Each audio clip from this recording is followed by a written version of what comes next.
এবার বিএনপির উপর হঠাৎ ক্ষোভ ঝাড়লেন গণ অধিকার পরিষদের সভাপতি ও ডাকসুর সাবেক ভিপি নুরুল হক নূর। বৃহস্পতিবার রাতে নিজের ভেরিফাইড ফেসবুক পেজে দেওয়া এক পোস্টে তিনি বিএনপির বিরুদ্ধে সরাসরি হামলার অভিযোগ তুলে তীব্র প্রতিক্রিয়া জানান।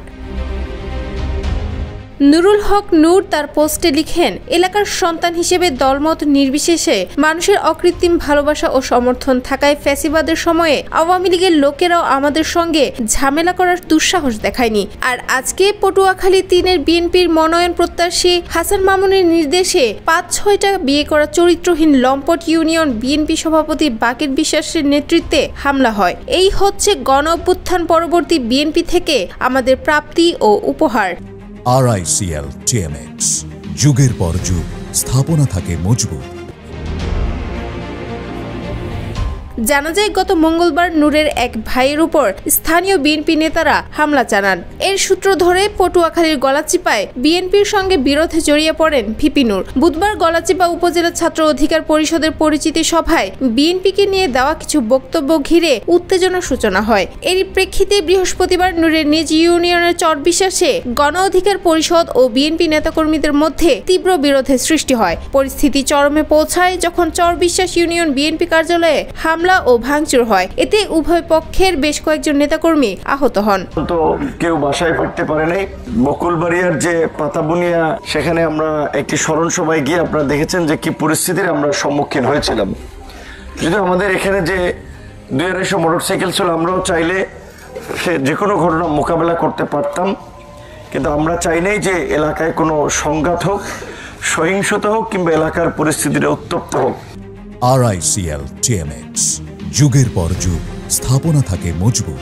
সন্ধ্যায় গলাচিপা উপজেলার বকুলাবাড়িয়া এলাকায় এক রাজনৈতিক কর্মসূচি শেষে উপজেলা সদরে ফেরার পথে সড়কে গাছের গুঁড়ি ও লাঠিসোঁটা নিয়ে স্থানীয় বিএনপি নেতাকর্মীরা নূরের পথ রোধ করেন। এতে তিনি অবরুদ্ধ হয়ে পড়েন। পরবর্তীতে রাত 2:30টার দিকে পুলিশ ও সেনা সদস্যরা গিয়ে তাকে উদ্ধার করে গলাচিপা উপজেলা কমপ্লেক্সের ডাকবাংলোতে পৌঁছে দেন। তবে উদ্ধার অভিযানে দেরি হওয়া ও হামলাকারীদের বিরুদ্ধে তৎক্ষণাৎ কোনো ব্যবস্থা না নেওয়ায় হতাশা প্রকাশ করেন নুরুল হক নূর। আমরা অবরোধ দেই কেন প্রোগ্রাম নামে অভিযোগ ওরা করেছে। কি অভিযোগ করছে? ওরা অভিযোগ করেছে আপনি রাস্তায় রামদো লাঠিসোঁটা নিয়ে পুরো গলাচিপা 10 মিনিট পত্র-পত্রিকা নিউজ এসে টেলিভিশনে এসে আপনি দেখছেন। আপনারা এটা অ্যাকশনের সব মুইতে চুইনা দৌড়াইতো। আপনারা কিচ্ছু করছেন? আপনারা বসে রয়েছেন এখানে। আপনারা আমাদেরকে নরম পায়, আমাদের ভাই এই রোড দিয়ে যান, বিকল্প রোড যান।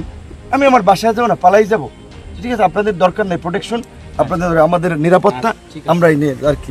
তিনি বলেন, আমাকে আমার নিজ এলাকায় অবরুদ্ধ করে রাখা হয়েছে। সেনাবাহিনী, পুলিশ তাদের কাছে স্যারেন্ডার করেছে। কিভাবে এরা একটি জাতীয় নির্বাচনে দায়িত্ব পালন করবে? এদিকে পুরো ঘটনাক্রম নিয়ে শুক্রবার বিকেল 3টায় গলাচিপা অফিসার্স ক্লাবে সংবাদ সম্মেলন করবেন বলে জানিয়েছেন গণ অধিকার পরিষদের সভাপতি। এই ঘটনার পরিপ্রেক্ষিতে রাজনৈতিক অঙ্গনে নতুন করে উত্তেজনা ও আলোচনা শুরু হয়েছে। 4-5 গাড়ি আসছে, ডিগ্রি পুলিশ এসছে। এরা কি এই কয়েকজন লোকের কাছে সারেন্ডার করছে?